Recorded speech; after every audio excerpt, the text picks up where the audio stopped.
Hello everyone and welcome back to another episode of the Propulsion Swimming Podcast. Short course racing is back, it's fast, we've already got more world records to talk about. So on this week's episode, we're not going to hang around a little bit like the racing over in Shanghai. We're going to get straight into it and talk about, well, the fun of competitive racing being back again after the Olympics.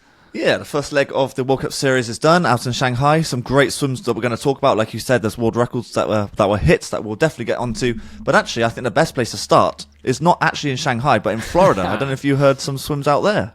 You are correct. So Virginia versus Florida did a dual meet. Weirdly, in my eyes, it was short course meters because I would have thought short course yards, given what the NCAA college system is.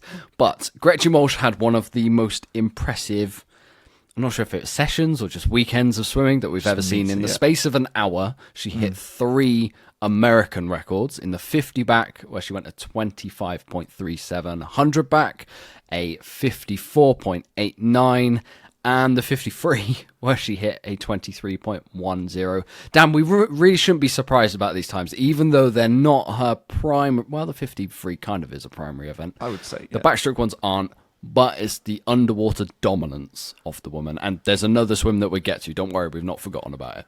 Yes, let's go for the American records first.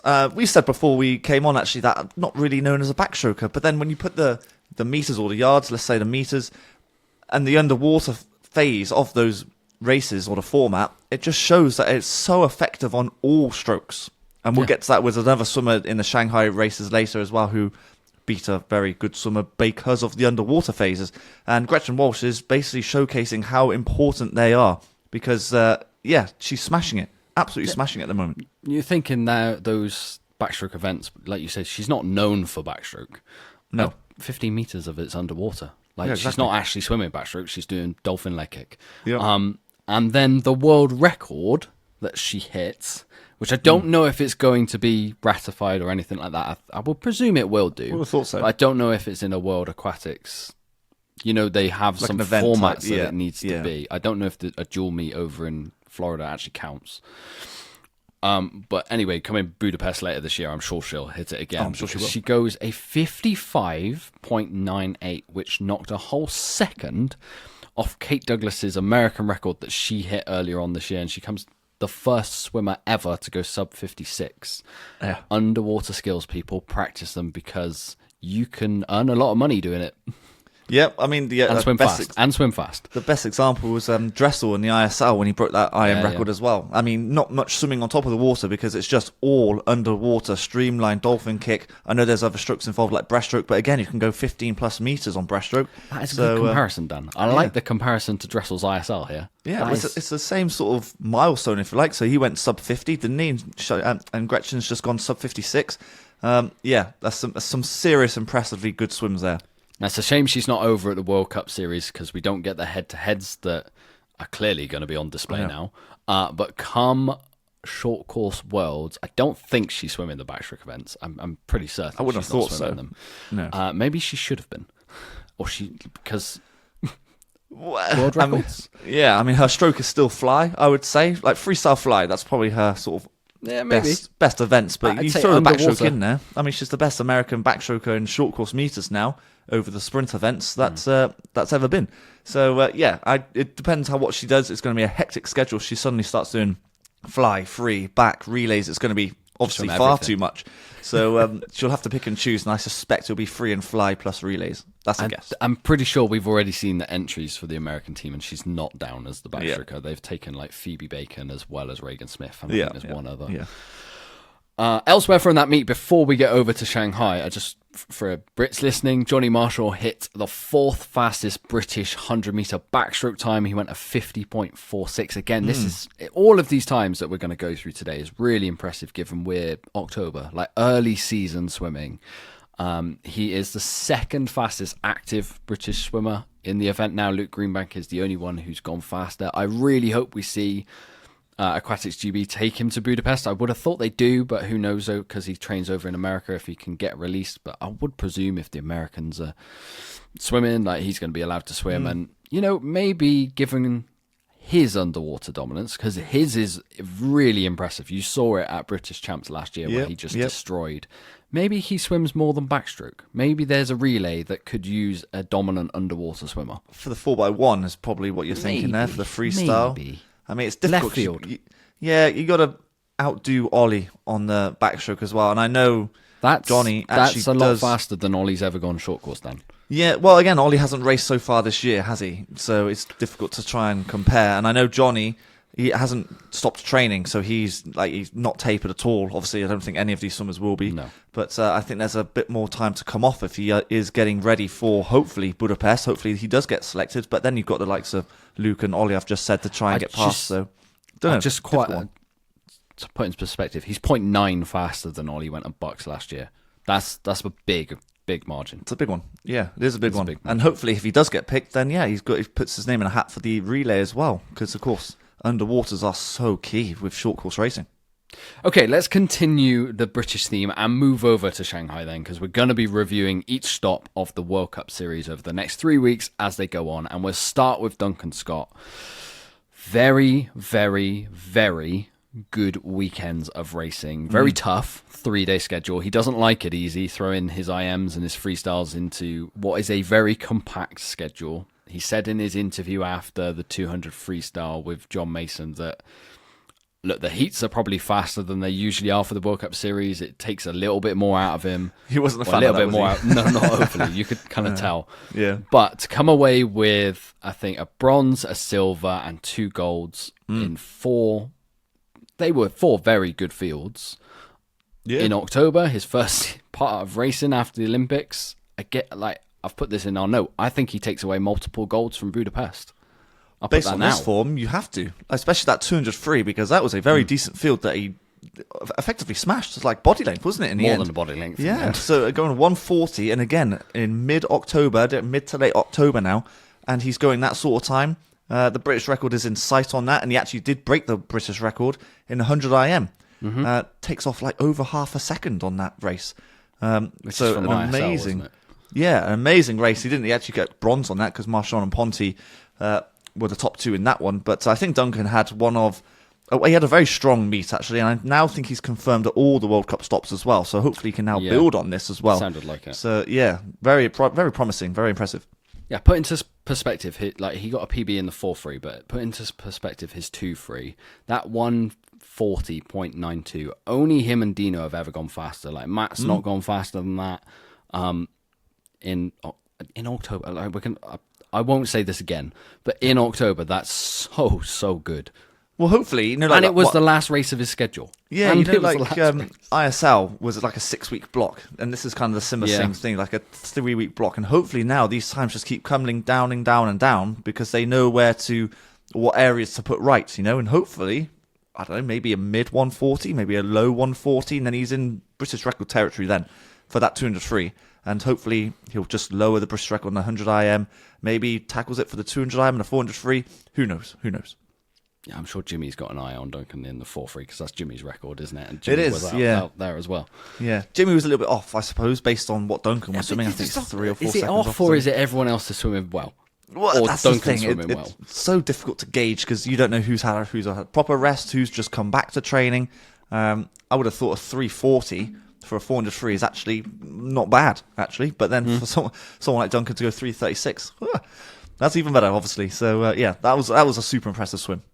Okay, enough of the Brit talk then. Let's go through the other superstars who were out in China. And we'll start with Leon Marchand then. He was the men's champion in the first stop, which, if you weren't aware, wins you $12,000, which is a nice weekend's work.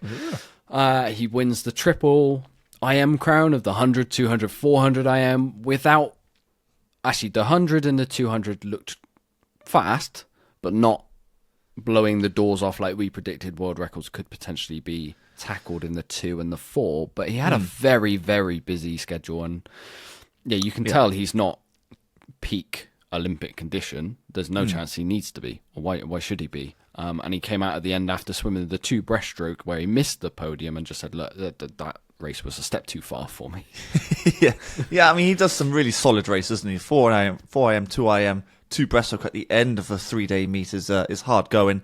And again, 100 IM, 100 meter distances are not his forte. You have to go 200 and above, and then he's doing quite well there.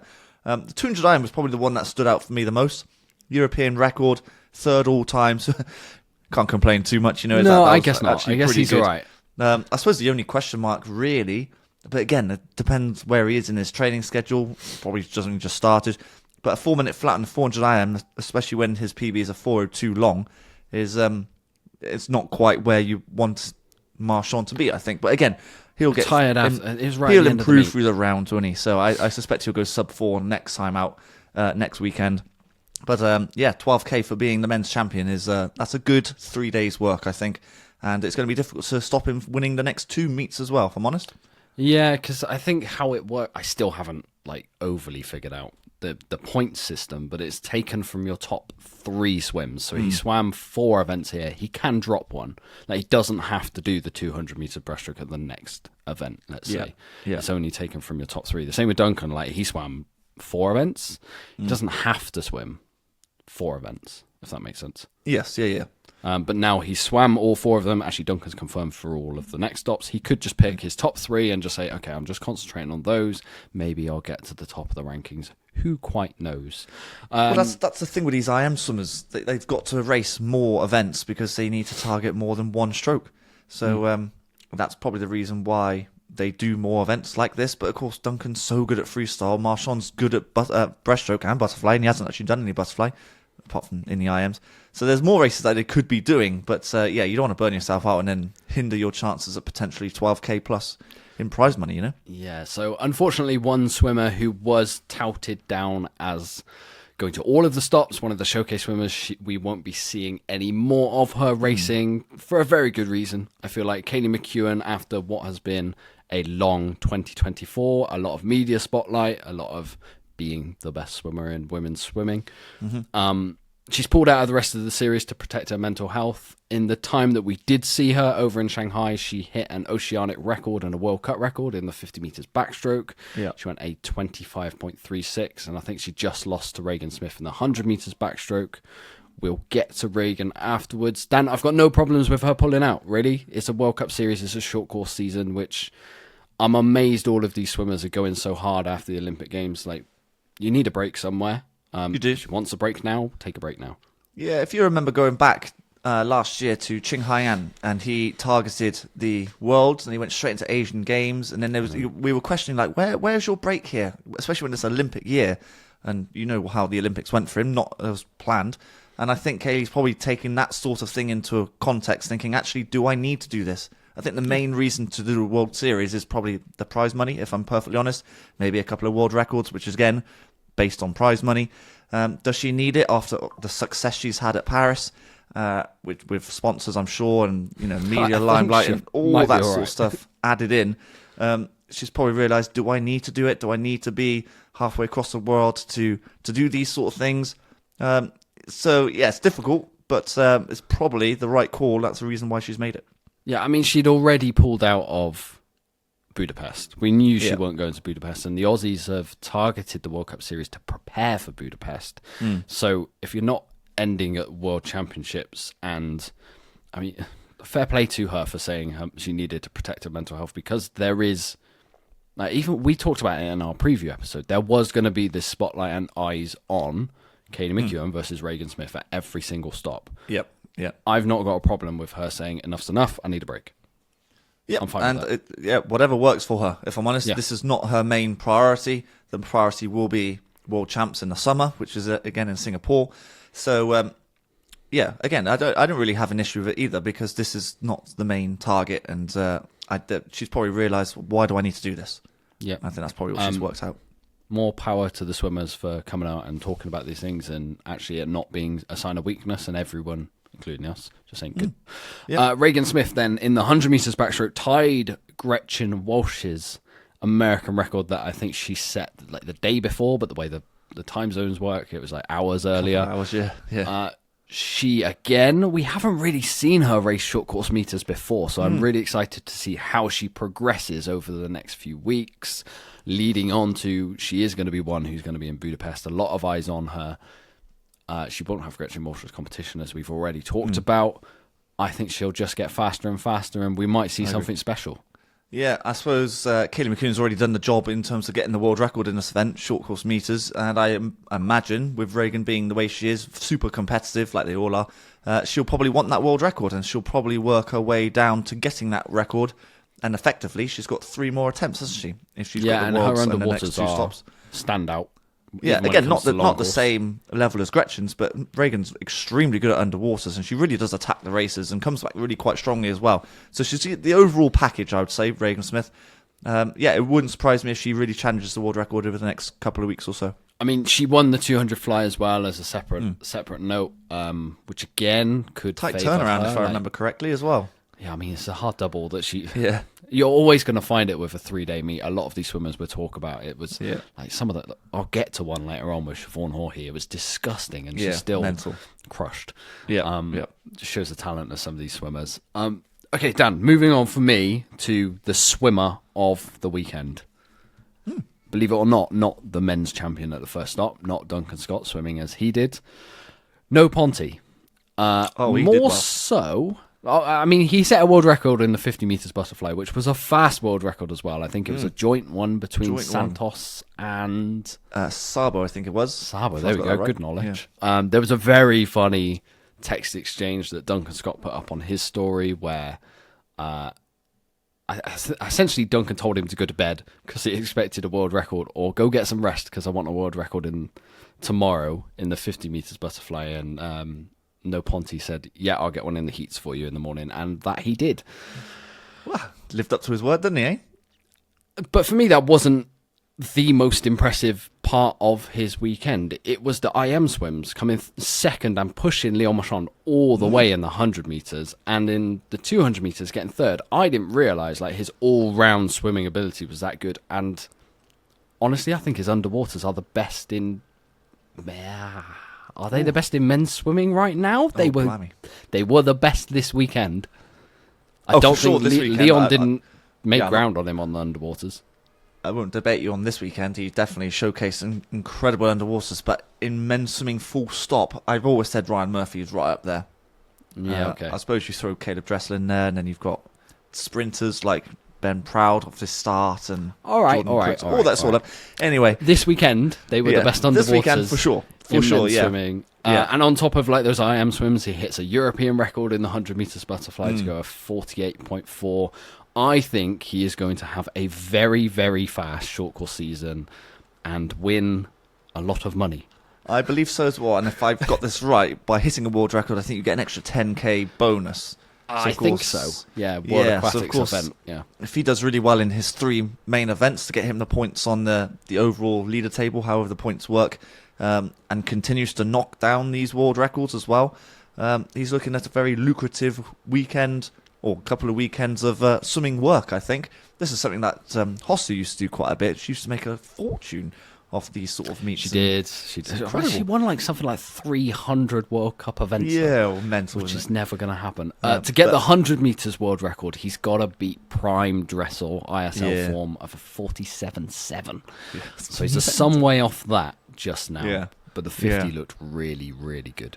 I suppose this weekend he was the only one to go sub 49, so I don't know who's going to challenge him to get closer to that world record. But again, what is he, 0.7 off that Dressel world record? Is it within reach? Quite possibly, if the underwaters keep working for him. He'll find areas to improve, etc. with his coach.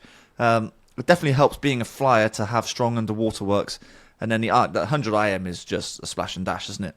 We all say the 53 is a splash and dash, but in the short course meter pool, 100 IM, you don't even see the swimmers because they're under the water the whole time. They just splash at the ends of the pool and they're underwater. I actually really like the 100 IM.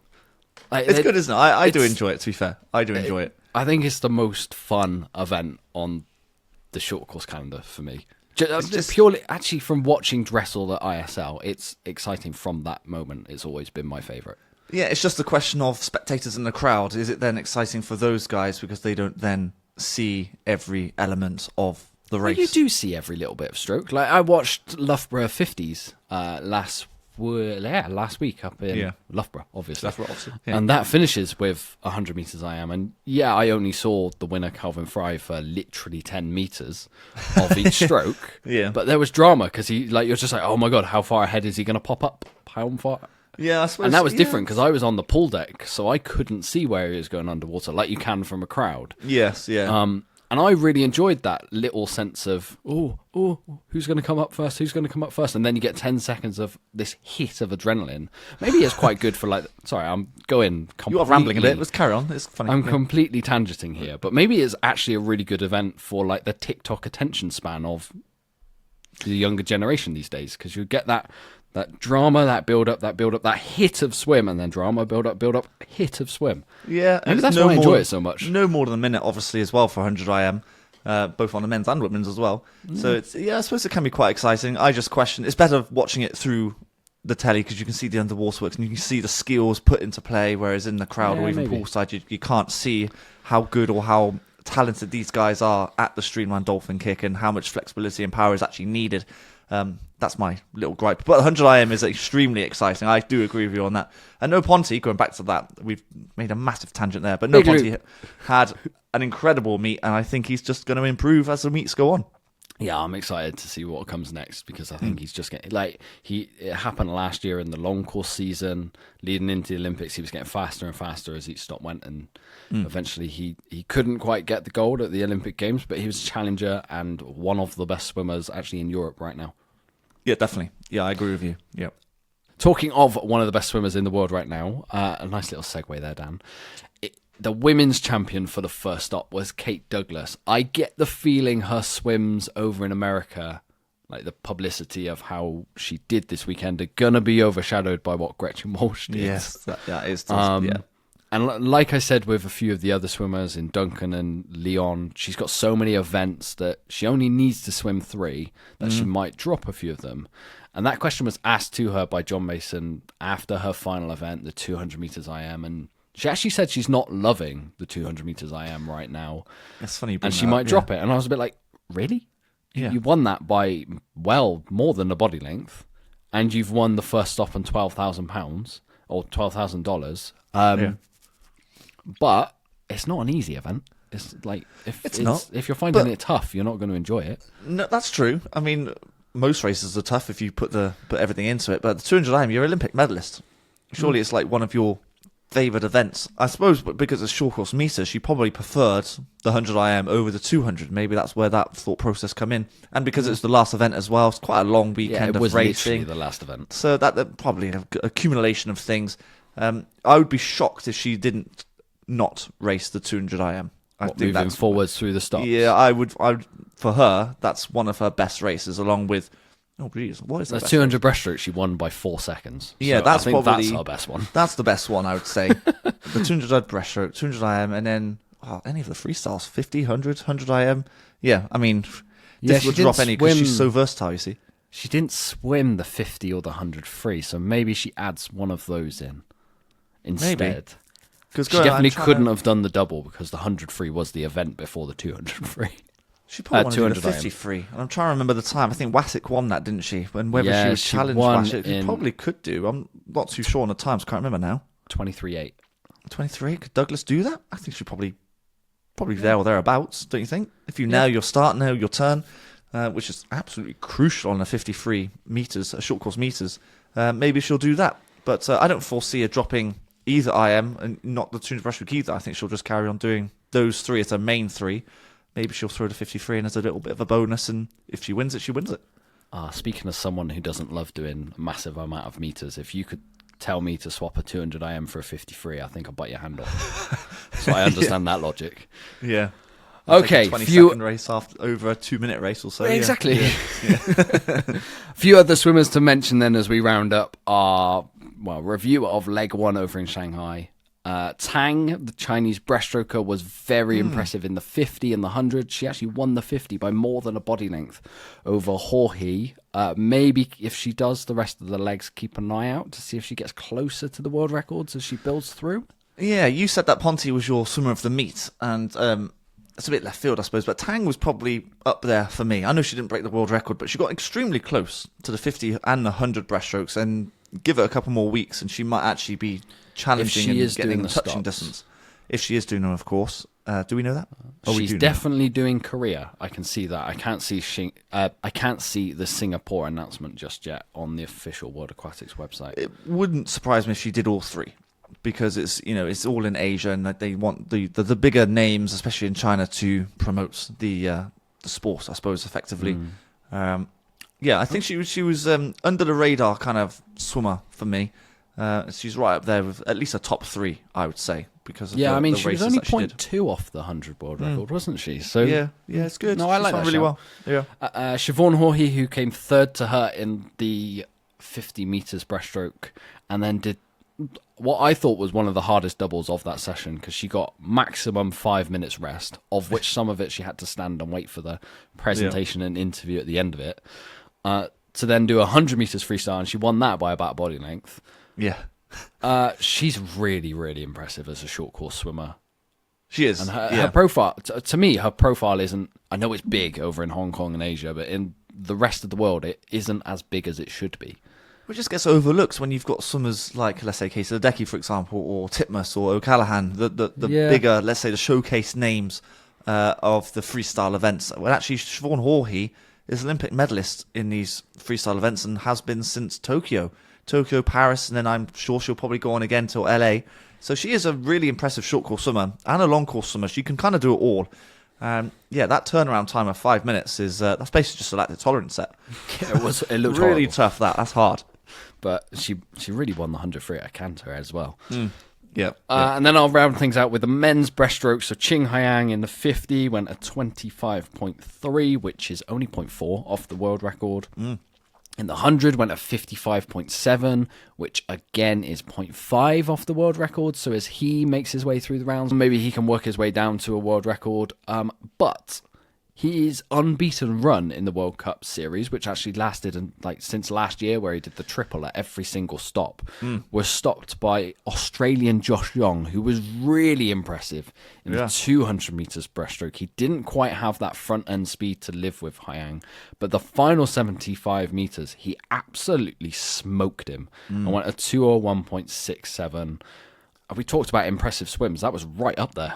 I think he might just be the next Australian breaststroker to come through the ranks. You have Saxtopty Cook, who's been there for a while. We were talking about Williamson as a potential threat, I suppose, to the podium in Paris. That didn't quite happen for him. And I think Josh Yong is young, in his early 20s, and I think he could be there or thereabouts. He swims it really nicely, and the back-end speed, like you were saying, is super impressive. Yeah. He had a quietly good Olympic Games on the breaststroke front. He did. He made a name for himself. He secured that relay spot as his own for the Australian medley team. And, ladies and gentlemen, he joins us now to have a quick conversation after his racing finished yesterday in Shanghai. So welcome to the podcast this week, Josh Yong. Josh, I guess the best place to start, first of all, is this racing is right off the back. Well, it's not quite right off the back of the Olympic Games, but it's close. So what's it like for an elite swimmer to go from long course, what is the pinnacle of the sport, down to short course meters, really fast racing, World Cup circuit? How's that transition been for you? And how much training have you actually got in between now and the Olympic Games? Yeah, well, I mean, firstly, thanks for having me. I'd say, well, firstly, I guess I haven't really done too much training. Off the back of Olympics, I think a lot of the swimmers that swam at the Olympics took some time off.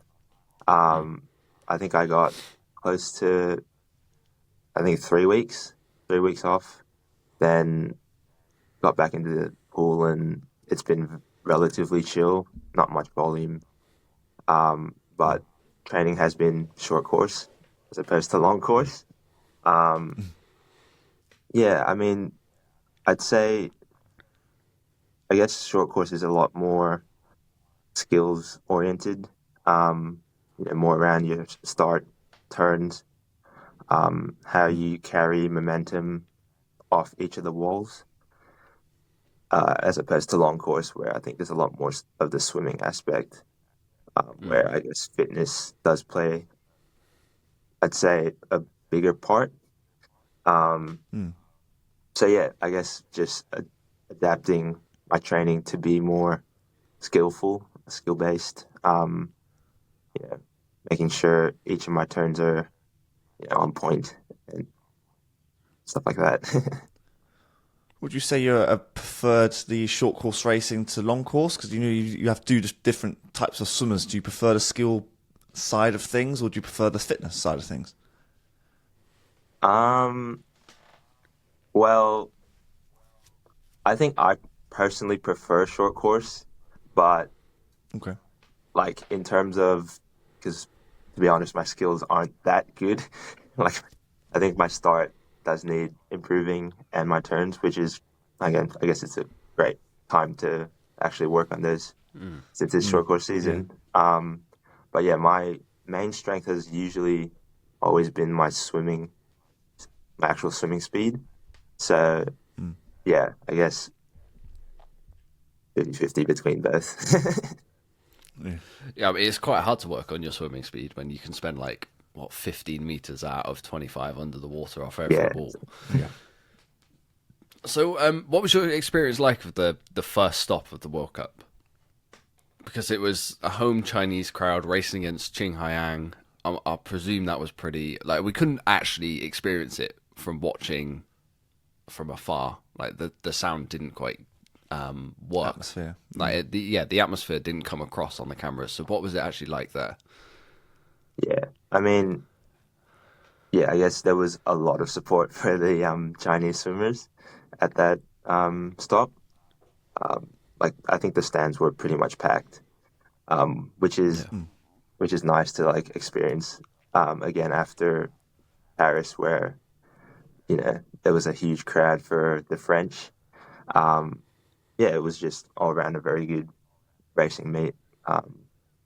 So I think the depth of athletes were also really high at that meet.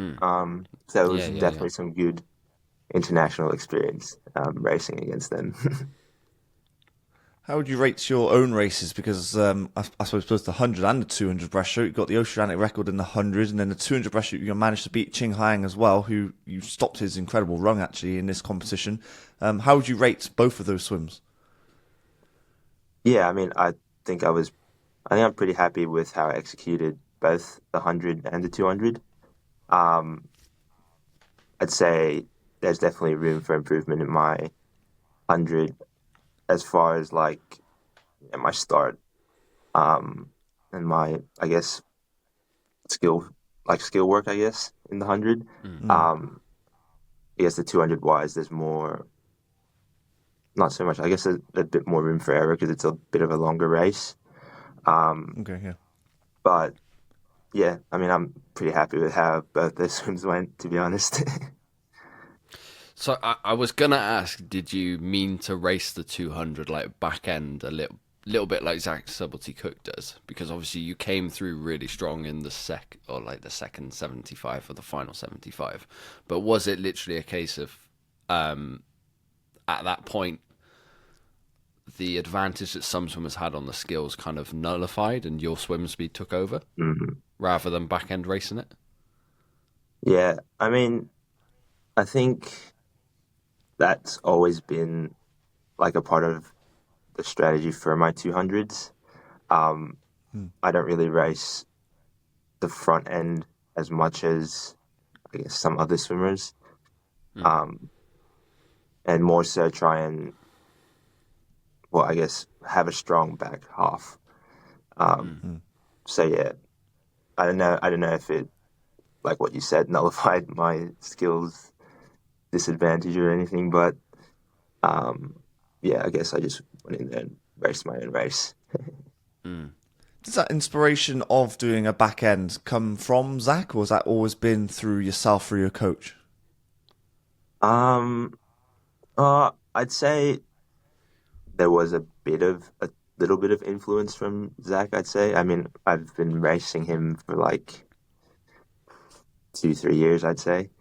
Watching him back end, like, I mean, he's one of the best back end swimmers in the world. So, Yeah. I guess watching that every time I race is kind of, yeah, pretty cool. I guess it is also a bit. I think my stroke is very I guess I do utilize the glide a lot. So Mm. being able to, I guess, still maintain speed within that first 100 without using too much energy, and then having that little bit extra for the back half does help. So that was like also a part of race plan that I, worked on with my coach. If we take it back to like earlier this year, you've built quite a lot of momentum through 2024. Obviously, by the end of the Olympic Games, you were really cementing yourself as the 100-meter breaststroker in Australia. You had taken that leg in the medley relay as like your own. You were swimming up there. I think you were doing like 58s or maybe even a little faster. Where's this momentum come from? Like, what's been the key to 2024 and like winning against Qinghaian in Shanghai is just like the topping of it. How's it come about? Um, to be honest, I can't really think of one, thing that stands out. I'd say like I, it's honestly just a summation of everything that the past year has been, with all the training that I've done. And I guess I did put a bit more emphasis on the mental side of racing, and you know, if it, I guess like things like ensuring I understand my race process, why I'm doing things, and I guess controlling like my emotions during racing has been that was definitely a big learning point through the Olympics, was managing my emotions through heats, semis, and finals throughout a 9-day meet. So yeah, I'd How say that's one of the main learnings. how do you train for that then? Is it just a case of doing more races to sort of prep you through the rounds in meets?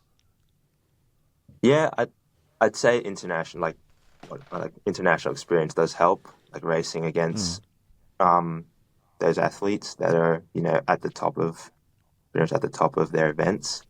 Um, I guess also I do see like a sports psychologist pretty regularly about like Okay. my mental processes during racing. Um, how to come up for a race and then relax straight Mm. after, so that you can get ready for semis or finals Yeah. a few hours later. So yeah, I think just things like that. It's probably that relaxing bit, which is the bit that gets lost sometimes, I would say, because it probably sounds weird. It's probably easier to come up for a race than it is to like at the Olympic Games. You've got to switch off so quickly and recover so quickly. So what do you like to do to switch that mindset? How do you like to recover? Yeah, well, I mean, yeah, I think especially at the Olympics, before the 200 final, I was definitely thinking a lot about the race. So I probably, didn't end up relaxing too much for that event. But I do try and like, um, if it just be like put on headphones and listen to music, or like, I do like my naps. So getting naps in, It's um, helpful. but like, yeah, just things that I guess take your mind off swimming as much as possible. So you've got a race in a couple of days in South Korea. You're there now. Do you have any particular aims for the next stop of the World Cup series? Um, well, to be honest, my the aims before like the World Cups was just to get as much international experience racing um, Okay. the world class athletes as much as possible. Mm. I think my coach and I put the goal of having 18 swims, which is like the three heats and three finals for the 50, 100, and 200 at all three stops, just to get as much racing as possible. But I think after the first stop, be looking for You got to rewrite that a little bit. yeah. I mean, just like I guess just again executing race plans as Sure. close to what I've written down as possible. and I guess performing as close to the first stop as I can. It's always that fight between process-driven and suddenly time-driven. You see a good time, you hit an oceanic record, and you think, actually, I can lower this even further and further, which is always tough. Do you reckon you could lower that and maybe, I don't know what the oceanic record is in the 200 breaststroke. I assume it's Zach's, I'm guessing. I don't actually know. But is that a target of yours as well? Yeah, I don't know what the oceanic record is. But I think I'm just planning on swimming as close to as my processes as possible, to be honest. And I kind of know that if I do that, then the time will be pretty decent. Nice. And I guess it all flows very nicely on to Short Course Worlds in Budapest, which will be really fun. That's a fast pool, and so far the lineup for it looks stacked for Short Course World Championships. Like, it looks like it's shaping up to be a very good competition. Yeah, I mean, I'm very excited for World Short Course. I think my first junior team that I was on, 2019, was in Budapest, and I haven't been back yet, so definitely excited to go. Great city. Budapest. Yeah. Yeah, we've been there ourselves. It's good fun. It's a good place to go. Cool, Josh. Well, thank you so much for coming quickly on to this week's episode of the Propulsion Swimming Podcast. Best of luck for the next few stops. Enjoy your, how many races you got left? 12 more races, and best of luck when it gets to Budapest later on this year. Thank you. Okay, that just about rounds up our review of the racing. I've got a few other notes to talk about in terms of like watching the meet, because obviously not many fans can travel over to Asia to go watch it.